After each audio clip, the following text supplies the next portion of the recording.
the fog is lifting. Through the gray Atlantic mist off Cape Breton Island, a lookout aboard HMS Superb strains his eyes towards the horizon. It is the 19th of May, 1745, and Commodore Peter Warren has been at sea for 3 weeks, maintaining a blockade that many deemed impossible on these treacherous Canadian waters. His small squadron, one 60-gun ship of the line and 3 frigates, faces an impossible task. Seal off Fortress Louisbourg, the Gibraltar of North America, whilst supporting an army of colonial amateurs laying siege to the most formidable fortification in the New World. Then, movement, a sail, 2, 3. Within the hour, Warren's worst fear materializes from the fog banks. It is not the French relief squadron he has dreaded that would mean certain defeat, but something almost as dangerous. A massive 64-gun ship of the ones. Line, the Vigilant, laden with ammunition, supplies, and 500 veteran troops bound for the besieged fortress. She outguns anything Warren commands. If she breaks through, the siege collapses. If Warren engages and loses, the entire expedition, 4,000 colonial troops, a dozen ships, months of planning crumbles into the Atlantic. The Irish Commodore does not hesitate. Signal flags snap up the halyards. The chase is on. What follows over the next 36 hours will change the course of imperial history. Yet today, nearly 3 centuries later, Peter Warren's name evokes little recognition, even amongst students of British military achievement. He commanded no legendary fleet like Nelson. He won no epical victory like Hawke or Rodney. His triumphs occurred not in European waters but along the colonial periphery, and his greatest achievement, the conquest of Louisbourg, was surrendered back to France just 3 years later, in a peace treaty that infuriated the very colonists who had bled to capture it. This is the paradox of Admiral Sir Peter Warren, a man whose tactical brilliance, strategic vision, and organizational acumen secured one of the most remarkable amphibious operations of the 18th century, yet whose legacy faded into the margins of history, overshadowed by more famous contemporaries and undone by diplomatic expediency. He embodied the spirit of Georgian naval enterprise, ambitious, capable, and ruthlessly effective, yet died in relative obscurity, his warnings about the future of British North America unheeded, his innovations adopted by others without acknowledgement. Why does this matter now?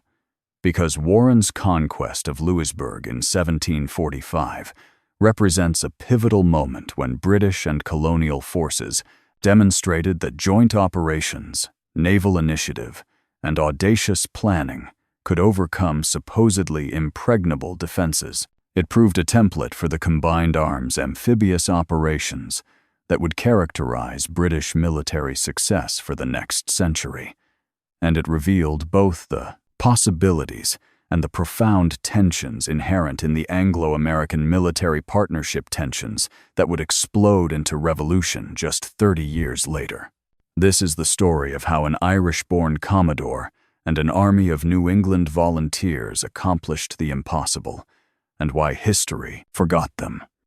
Peter Warren was born in 1703 into the fading world of Catholic Ireland's gentry at Warrenstown, County Meath. His father, Michael Warren, belonged to that precarious class of Anglo-Irish families navigating the treacherous currents of post-Jacobite Ireland, where religious allegiance could determine one's entire future. The Warrens made a calculated decision. Though Catholic themselves, they raised young Peter as a Protestant, opening for him a path their faith would otherwise have barred the Royal Navy.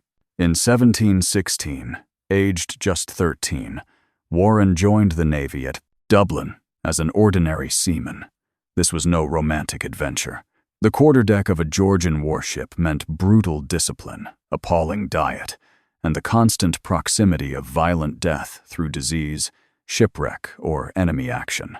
Yet Warren possessed 2 invaluable advantages: intelligence, patronage. His maternal uncle, Admiral Matthew Aylmer, took the boy under his wing, and when Aylmer's son-in-law, Admiral Sir John Norris, assumed command of various squadrons, Warren found himself guided by two of the Navy's most influential officers. Patronage in the Georgian Navy was not merely nepotism. It was the mechanism by which the service identified and cultivated talent. Warren rose rapidly, midshipman by 1719, lieutenant by 1723, post-captain by 1727, aged just 24. This meteoric ascent reflected both family, connections, and demonstrated competence. The Navy did not promote fools to command its warships, regardless of their relations. Warren had proven himself a capable seaman, a steady officer under fire, and crucially, a man who understood the hybrid nature of 18th century naval command, which required equal measures of nautical skill, political acumen, and entrepreneurial instinct. For Warren spent most of his career from 1718 onwards, not in European waters but on the North American station, commanding vessels based at Boston, New York, and Charleston. These postings, often viewed by ambitious officers as professional backwaters, became Warren's education in the realities of colonial warfare and commerce. He learned the treacherous coastal waters from Nova Scotia to the Carolinas. He cultivated relationships with colonial merchants, governors, and military officers. He invested shrewdly in colonial land, particularly a settlement on the Mohawk frontier near modern Amsterdam, New York, which he placed under the management of his nephew, William Johnson, who would himself become one of British North America's most influential figures. Warren also learned the profitable art of commerce, raiding, and prize-taking. In 1731, he married Susanna de Lancey, daughter of a prominent Huguenot merchant family in New York, and sister of James de Lancey, who would become Chief Justice and Lieutenant Governor. The marriage allied Warren with one of colonial America's most powerful mercantile dynasties, providing him with commercial intelligence, investment opportunities, and political connections that would prove invaluable. It also revealed Warren's pragmatic understanding that naval success in the 18th century depended as much on financial acumen as tactical skill. When war erupted between Britain and Spain in 1739, Warren saw action immediately. His first campaign, the abortive siege of Street, Augustine, Florida, in 1740, taught him valuable lessons about the perils of poorly coordinated joint operations. He described it bluntly as ill-concerted and worse conducted, noting the catastrophic consequences when military and naval commanders failed to harmonize their efforts, when colonial troops lacked proper training and discipline, and when logistical preparation proved inadequate for amphibious warfare. From Florida, Warren proceeded to Jamaica, serving briefly under Admiral Edward Vernon, no relation, who assessed him as an active good officer, high praise from the victor of Portobello. But Warren's real opportunity came in August 1742, when the Admiralty adopted his suggestion to employ North American station ships during winter months in the West Indies, appointing him to command a small squadron based at Antigua. Here, in the Caribbean's azure waters, Warren demonstrated the combination of aggressive seamanship and strategic thinking that would define his career. When France entered the war in 1744, his squadron captured numerous French merchantmen and several warships, disrupting enemy commerce and securing substantial prize money. These victories brought Warren three invaluable assets: enhanced personal fortune, professional reputation in London, and confidence in his ability to operate with minimal resources against a dangerous enemy. Yet, Warren yearned for something more than commerce raiding. By 1744, his strategic imagination had fastened upon a target that obsessed many observers of North American affairs: Louisbourg. This massive fortress on Cape Breton Island, constructed by France over 2 decades, at enormous expense, dominated the approaches to the strait. Lawrence River and Canada sheltered a powerful fishing fleet and served as a base for French privateers that ravaged New England's maritime commerce. Warren had visited Louisbourg during peacetime, engaging in the clandestine trade that flourished despite official hostilities between empires. He knew its strengths and, crucially, he suspected its weaknesses. In 1743, Warren wrote to the Admiralty, arguing that the capture of Canada and Cape Breton would be of greater consequence to Great Britain than any other conquest that we may hope to make in a Spanish or French war. He envisioned a proper military operation, regular British troops with siege artillery, supported by colonial auxiliaries and protected by an adequate naval squadron. The fortress, he believed, was vulnerable if attacked properly. Warren could not know that even as he wrote, events in Massachusetts were setting in motion a campaign that would thrust him into the most significant action of his career, under circumstances dramatically different from those he had imagined. The winter of 1744 brought William Shirley, the energetic governor of Massachusetts, face to face with strategic crisis. French forces based at Louisbourg had captured the British fishing station at Canso, carrying its garrison off to Cape Breton and demonstrating French capacity to threaten New England's vital fishing industry and coastal settlements.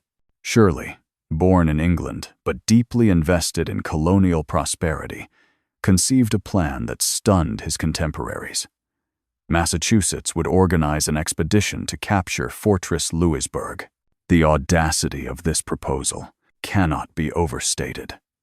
Louisbourg had cost the French crown over 30 million livres, equivalent to roughly £5 million sterling, and taken 25 years to construct. Its fortifications mounted 148 cannon. The main fortress occupied a commanding position, overlooking the harbor, whilst additional batteries on islands and headlands created a defensive network designed by French military engineers trained in the latest principles of Vauban's defensive architecture. The garrison, though undermanned by European standards, consisted of trained French, regulars and colonial troops numbering approximately 2,000 men. Against this formidable target, Shirley proposed dispatching an amateur army of colonial volunteers, farmers, fishermen, merchants, and artisans with minimal training, no siege artillery, and no guarantee of naval support. The fling. Massachusetts legislature approved the plan in February 1745 by a margin of just 1 vote. Other New England colonies agreed to contribute men, ships, and supplies. By April, some 4,000 volunteers had assembled, placed under the command of William Pepperell, a wealthy merchant from Kittery, Maine, who possessed no formal military training whatsoever. This was the expedition that Commodore Warren, still at Antigua in January 1745, was asked to support with his squadron. His initial response was skeptical. Warren knew Louisbourg's defenses intimately. He understood that colonial militia, however enthusiastic, lacked the discipline and training for siege warfare. His squadron just 4 ships, one of them a 60-gun ship of the line. The other's frigates seemed utterly inadequate for blockading a major fortress on a coast notorious for fog, storms, and treacherous navigation. Yet, in March, new orders arrived from the Admiralty directing Warren to assume command of all vessels on the North American coast, north of Virginia, and proceed to New England. Duty demanded compliance. Warren set course for Massachusetts, arriving in the Paland, late April, just as Pepperell's expedition, conveyed by colonial vessels, was departing for Cape Breton. What Warren discovered both impressed and alarmed him. Pepperell, whom Warren had known since 1736, had assembled an impressive logistical effort. The colonial troops, whilst undisciplined by regular army standards, displayed remarkable enthusiasm and determination. Colonial shipwrights had constructed transports and armed vessels. Merchants had supplied provisions and ammunition. Yet none of this changed the fundamental military realities. These were amateur soldiers, attempting a siege that would challenge even professional forces, supported by a naval squadron that could be overwhelmed if France dispatched adequate reinforcements. Warren and Pepperrell met at Canso in late April to coordinate their campaign. Despite Warren's misgivings, the two commanders established a working relationship characterized by mutual respect and surprisingly effective cooperation, given the novelty of combined British colonial operations. They agreed on fundamental objectives. Warren would blockade the fortress from the sea, preventing reinforcement or supply whilst supporting land operations where possible. Pepperrell would invest the fortress from landward, establish siege batteries, and methodically reduce the defenses. On the 11th of May, 1745, the expedition arrived off Louisbourg. The fortress, despite its imposing reputation, revealed immediate vulnerabilities. The acting French governor, Louis Dupont du Chambon, commanded a garrison weakened by months of mutinous discontent over unpaid wages and short rations. French troops numbered fewer than 2,000 fit for duty. Critically, du Chambon made a disastrous error, fearing that colonial forces would capture and turn the Grand Battery, a powerful installation of 30 cannon, positioned on the northern shore of the harbor entrance against the fortress. He ordered its evacuation and destruction. The French spiked the guns inadequately. Within days, New England troops occupied the Grand Battery, cleared the cannon, and began bombarding the fortress from positions the French themselves had built. This early success electrified the colonial forces and demoralized the defenders. Yet the Grand Battery's capture, whilst encouraging, did not solve the expedition's fundamental challenges. The island battery, positioned athwart the harbor entrance with dozens of guns, remained in French hands, making entry by ships impossible. The fortress itself, protected by thick masonry walls and extensive outworks, could withstand months of bombardment if properly defended and supplied. Warren's principal task, maintaining an effective blockade, tested every ounce of his seamanship. The waters off Louisbourg teemed with hazards: fog that descended without warning, violent storms sweeping in from the Atlantic, treacherous rocks and shoals that claimed ships regularly, and ice floes drifting south from Newfoundland banks.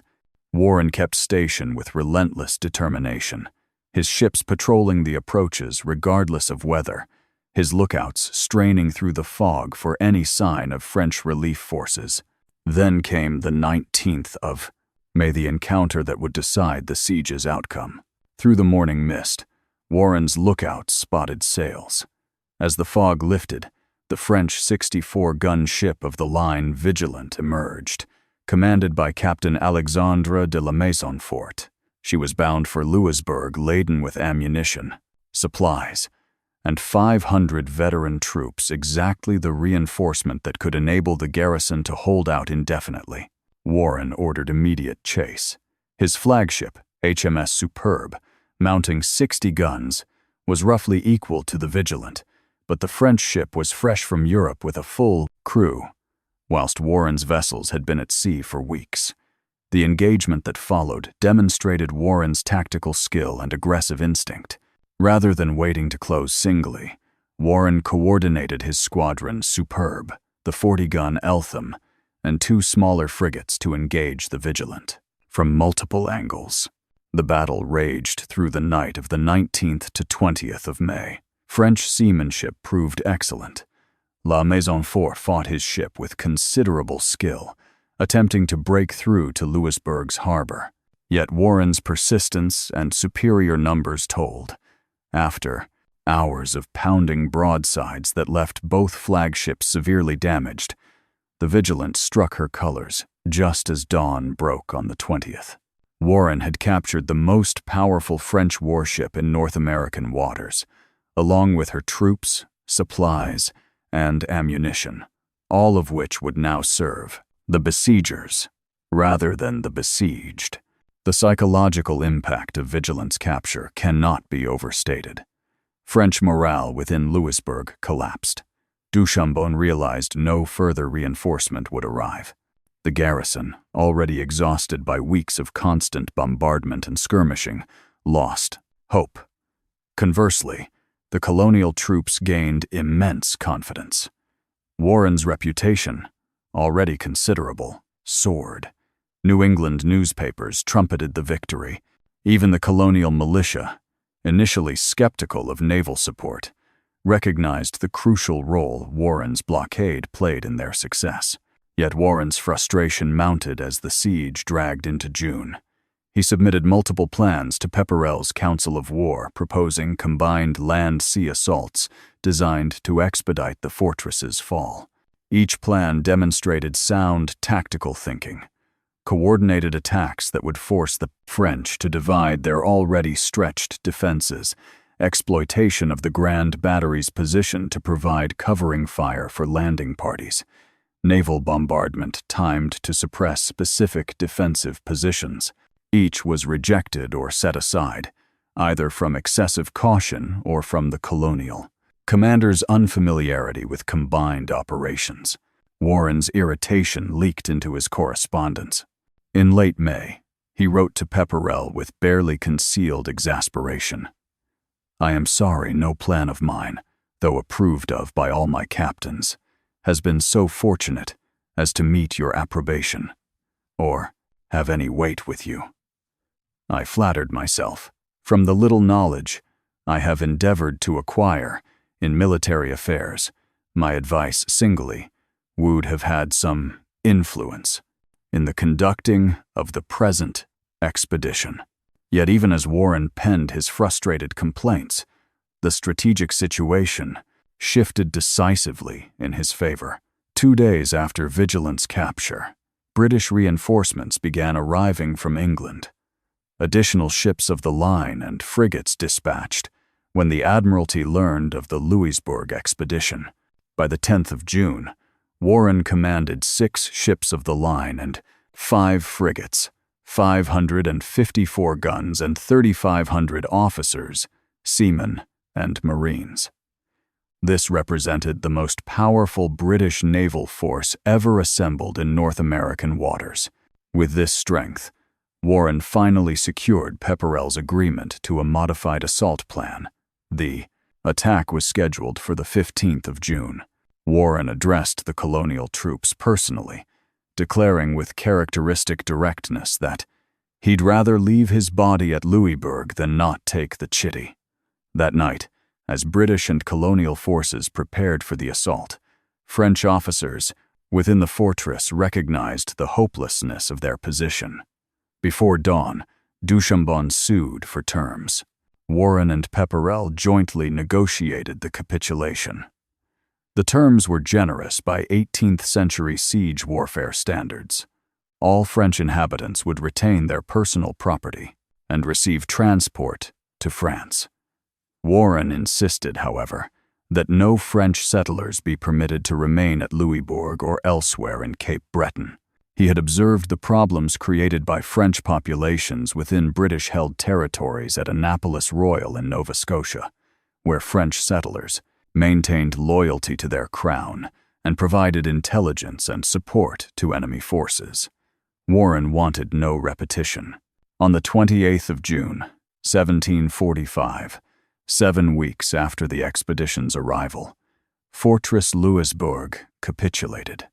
The French garrison marched out with honors of war. British and colonial forces occupied the most formidable fortress in North America. Warren's squadron controlled Cape Breton's waters. The impossible had been accomplished, yet even in victory, tensions emerged that foreshadowed future Anglo-American conflicts. Warren maneuvered to receive the fortress keys first, and to post his Marines within the walls before colonial troops entered. Historians have debated Warren's motives. Was this an attempt to claim primary credit, or a pragmatic measure to ensure orderly transition and prevent looting by disappointed colonial soldiers who had hoped for plunder. Warren's own correspondence suggests the latter. He feared the undisciplined volunteers, denied the booty they expected, would ransack the town. Pepperell took offense, viewing Warren's actions as an insult to colonial achievements. The dispute, though brief and ultimately patched over, revealed the complex dynamics of Anglo-colonial military cooperation. Who deserved primary credit? The naval commander, whose blockade starved the fortress, and whose capture of Vigilant broke French morale, or the colonial forces who had dragged cannon through bogs, erected siege, batteries under fire, and maintained the land investment? The answer, obviously, is both but glory. Like prize money, must be divided, and the division rarely satisfies all parties. News of Louisbourg's fall electrified both colonial America and Britain. In Boston, church bells pealed. In London, Parliament erupted in celebration. King George II showered honors upon the victors. Warren received promotion to Rear Admiral, a knighthood of the Order of the Bath, which he initially declined, having no son to inherit the title, and appointment as the first British governor of Cape Breton. The financial rewards proved even more spectacular. Prize money from captured vessels, supplies, and military stores totaled over £1 million, of which Warren's share amounted to approximately £53,000, equivalent to perhaps £15 million in modern value. This single campaign made Warren one of the wealthiest naval officers in Britain, second only to George Anson, whose circumnavigation had captured the Manila galleon's treasure. Warren invested his fortune in English and Irish estates, government securities, colonial lands, and commercial ventures, establishing his family amongst Britain's plutocratic elite. Yet Warren's governorship proved brief and frustrating. He had no desire to remain isolated in Cape Breton, preferring active service at sea. The Admiralty, recognizing his talents lay in naval command rather than colonial administration, relieved him in May 1746, appointing Commodore Charles Knowles as his successor.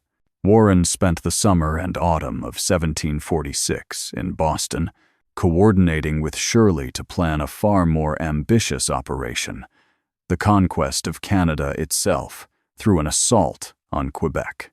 Warren argued passionately that Louisbourg represented merely the first step towards eliminating French power in North America. Only by capturing Quebec and Montreal could Britain secure the enormous economic benefits of the fur trade and the fisheries, whilst removing the strategic threat posed by French forces operating from the St. Lawrence. He envisioned a massive combined operation. British regulars, supported by colonial forces numbering in the thousands, protected by a powerful naval squadron. The British government agreed, authorizing an expedition for summer 1746. Yet, bureaucratic delays, inadequate preparation, and resource constraints meant that reinforcements never arrived in time. By autumn, with the campaigning season ended, the operation was postponed to 1747. Then came intelligence that decimated all such plans.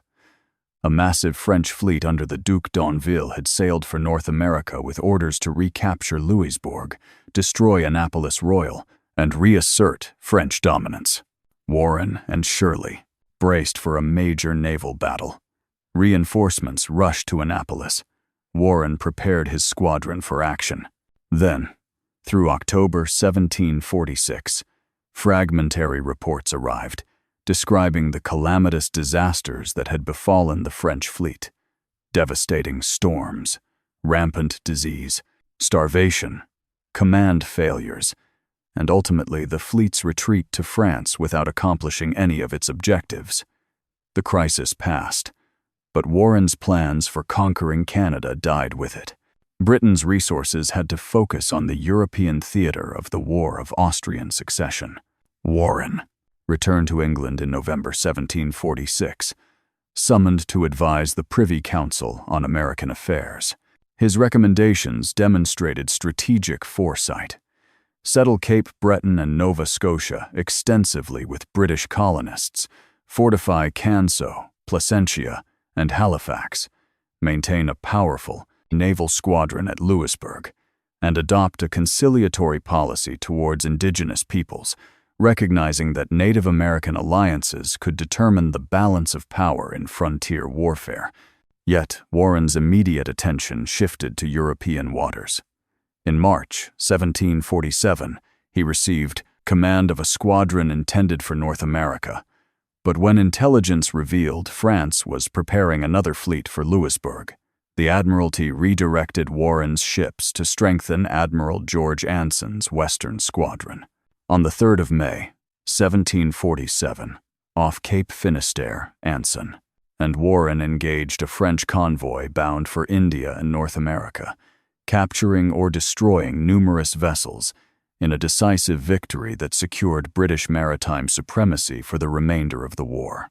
Warren distinguished himself in the battle, demonstrating the same aggressive tactics and coordinated squadron handling that had characterized his actions off Louisbourg. As reward, he received a knighthood as a Knight of the Bath and promotion to Vice Admiral. That summer, he commanded Western Squadron operations that captured dozens of French prizes. When illness prevented Warren from continuing that autumn, his nominated successor, Edward Hawke, secured an even more crushing victory in October, completing the destruction of French naval power. The war ended in 1748 with the Treaty of Aix-la-Chapelle. Warren's naval career, remarkably successful by any standard, had peaked. Yet the treaty contained a provision that stunned and infuriated New England. Louisbourg, won by colonial blood, besieged by colonial determination, financed by colonial treasuries, was returned to France in exchange for the restoration of British conquests in Europe and India. The colonial reaction was explosive. Massachusetts had raised the expedition, suffered the casualties, borne the costs. Now Britain blithely traded away the conquest for diplomatic expediency. The seeds of American resentment towards London's prioritization of European interests over colonial concerns, already germinating, found fertile soil in Louisbourg's return. 30 years later, that resentment would fuel revolution. Warren himself turned to politics and land speculation. He stood successfully for Westminster in the general election of 1747, representing one of Britain's most prestigious constituencies. He sat on parliamentary committees addressing American affairs, demonstrating expertise in colonial commerce, currency disputes, and fisheries. He lobbied unsuccessfully for appointment to the Admiralty Board, his candidacy undermined when he opposed certain clauses in naval reform legislation, alienating key political patrons. Warren's political career illustrated the constraints facing even successful officers who lacked aristocratic lineage or powerful family connections. Despite his wealth and achievements, Warren remained an outsider to the inner circles of Georgian politics, dominated by great landed families. His independent spirit, the same quality that made him an effective naval commander, limited his political advancement. He gravitated towards opposition figures, including supporters of Frederick, Prince of Wales, who promised him an admiralty appointment in their planned administration. The prince's death in March 1751 ended that possibility. Yet, Warren continued advocating for policies he believed essential to British interests in North America. He supported maintaining strong naval forces on American stations. He argued for extensive settlement of Nova Scotia to counter French demographic advantages. He promoted conciliation with indigenous peoples through trade, education, and missionary work, viewing this as essential to securing British interests against French influence. And he warned repeatedly that Canada, whilst French-controlled, posed an existential threat to British North America that no amount of defensive fortification could ultimately counter. On the 29th of July, 1752, whilst visiting Ireland, Warren died suddenly in Dublin of a most violent fever. He was 49 years old. His active naval career had lasted barely 5 years, from 1744 to 1748. Yet, in that brief span, he had captured over £126,000 in prize money, commanded successful operations in the Remeria, Caribbean, and North Atlantic, contributed decisively to Louisbourg's conquest, and fought in major fleet actions that secured British naval supremacy. Warren was buried at Warrenstown, his birthplace, in an unmarked grave. His widow erected a substantial monument in Westminster Abbey's north transept, carved by Louis-François Roubiliac, one of the 18th century's most distinguished sculptors. The monument depicts Warren in Roman armor, with allegorical figures representing naval victory and Britannia. It remains there today, visited by few, recognized by fewer. Why was Warren forgotten? Several factors converge.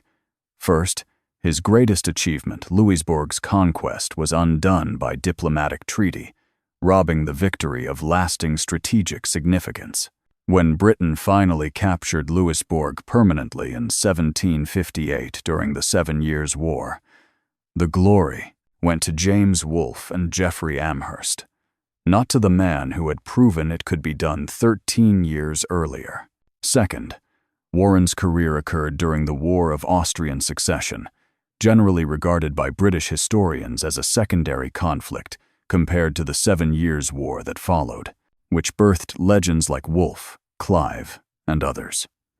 Warren's contemporaries, Anson, Hawke, Boscawen, eventually overshadowed him through longer careers and more famous victories. Third, Warren died suddenly at 49, cutting short a career that might have produced further achievements, deserving remembrance. Had he lived another decade, he would have commanded during the 7 Years' War, potentially securing victories in North American waters that would have cemented his reputation. Fourth, Warren's legacy became entangled in the Anglo-American tensions his career both revealed and exemplified. American historians emphasized colonial achievements at Louisbourg, viewing Warren as a British interloper attempting to steal colonial glory.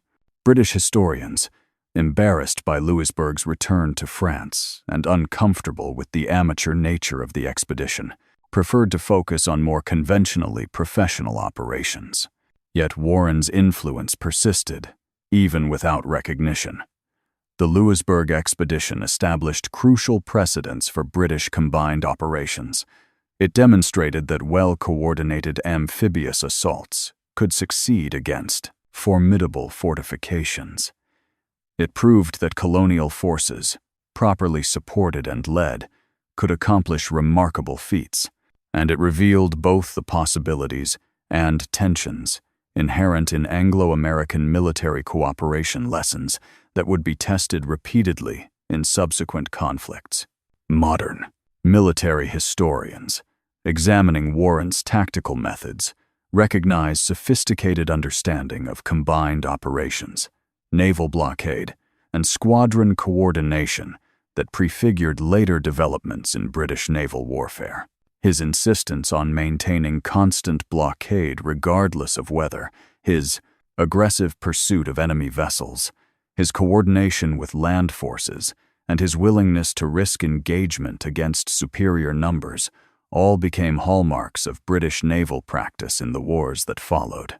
Warren's strategic vision proved equally prescient. His warnings that British North America could never be secure, whilst Canada remained in French hands, were vindicated by events. The 7 Years' War saw his predictions fulfilled. Massive French-inspired indigenous attacks on colonial frontiers, existential threats to British settlements, and ultimately the enormous effort and expense required to conquer Canada.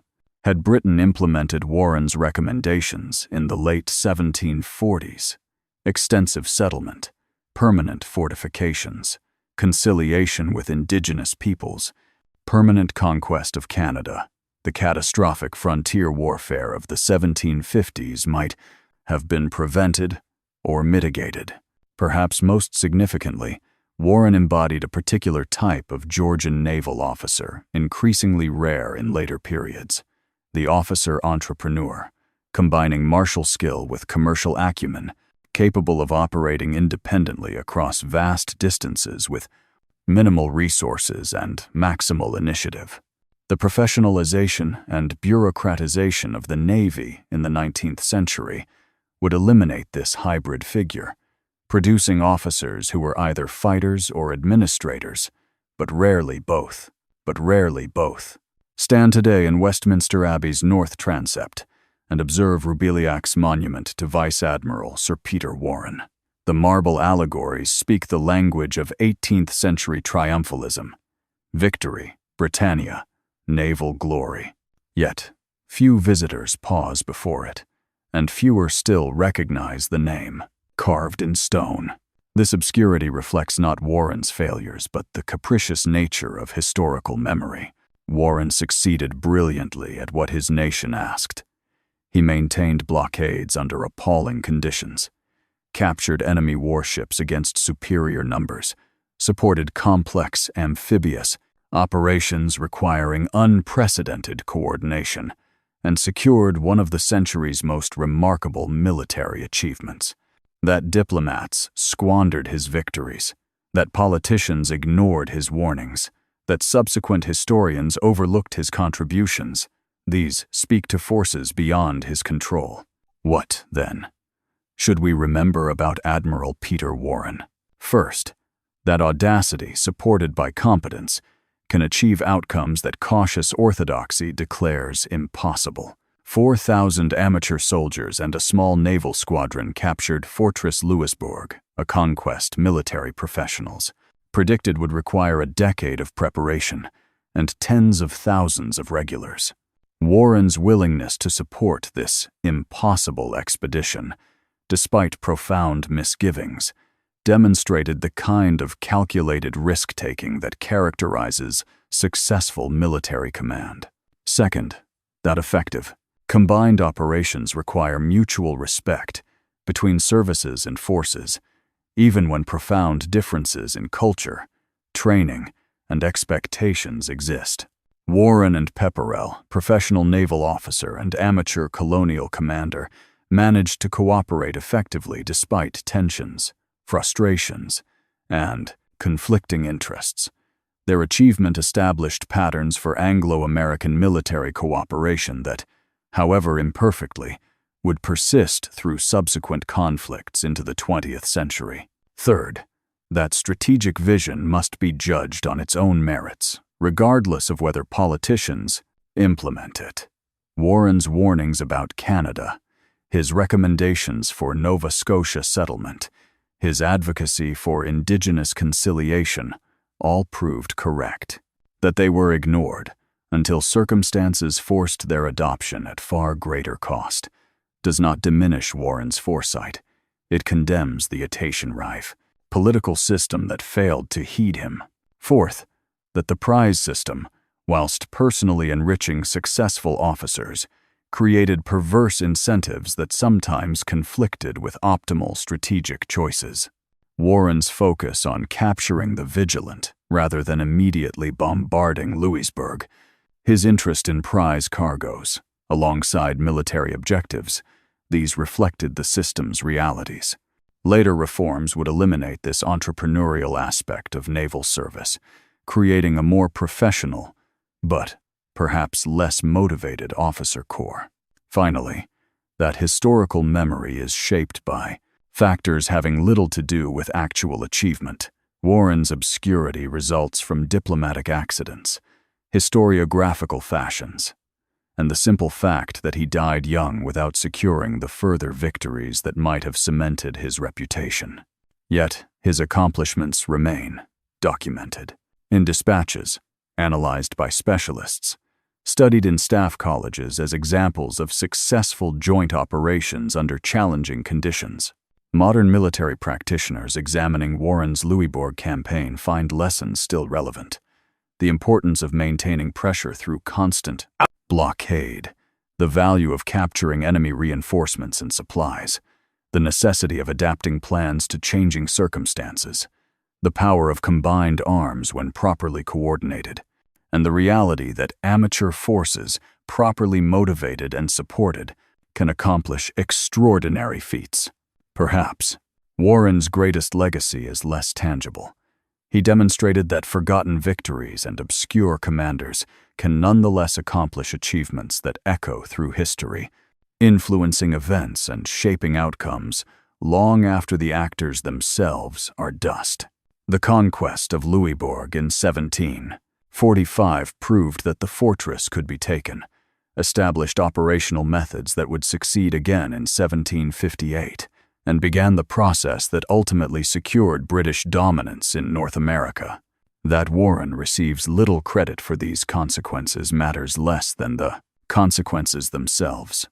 History, ultimately, is made by those who act, not by those who are remembered.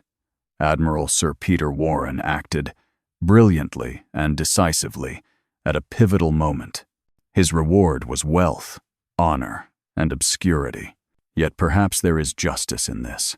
Warren himself, that eminently practical Irishman who converted faiths to serve, married merchants to prosper, and fought for prize money as much as glory, would likely appreciate the irony.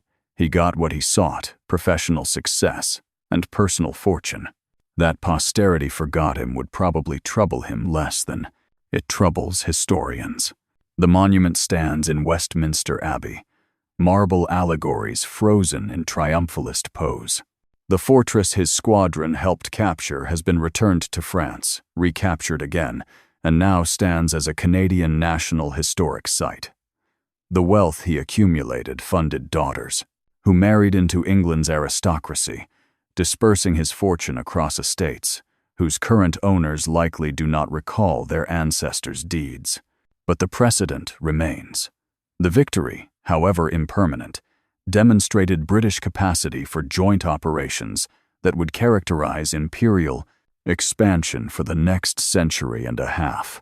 The template Warren helped establish naval blockade, supporting colonial forces, aggressive commerce raiding, combined amphibious assault, exploitation of local knowledge and resources would be repeated at Quebec, Havana, Manila, and countless other imperial conquests. Admiral Sir Peter Warren deserves better than obscurity. Yet perhaps, for a man who chose pragmatism over principle, profit alongside patriotism, and tangible success over lasting fame, the obscurity is itself a kind of monument, a reminder that history is made as much by forgotten professionals as by remembered legends. The fog lifts off Cape Breton. The fortress stands silent. The admiral's name fades from memory, but the victory endures.